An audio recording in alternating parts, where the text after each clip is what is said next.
Bir neçə gün əvvəl Gəncə şəhərində 11-ci sinif şagirdi Elgün İbrahimov ağır vəziyyətdə Gəncə Dövlət Texnologiya Universitetinin tərk edilmiş yataqxanasında tapılıb. O xəstəxanaya aparılsa da bir gün sonra tibb müəssisəsində vəfat edib. Baş prokurorluğun prokurorluqda İstintaqa Nəzarət İdarəsinin böyük prokuror metodisti Sabir Musayev məsələ ilə bağlı bildirib ki, ibtidai araşdırmanın gedişində hadisə yerinə ilkin və təkrar baxışlar keçirilib. Mərhumun meyiti xarici və daxili müayinələrdən keçirilib. Mərhumun meyitindən, o cümlədən hadisə yerindən müəyyən nümunələr götürülüb.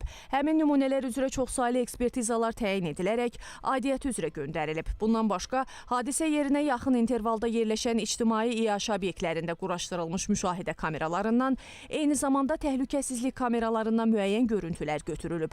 Həmin görüntülərə də baxış keçirilib. Bundan başqa, mərhumun yaxın münasibətdə olduğu şəxslərin dairəsi müəyyənləşdirilib.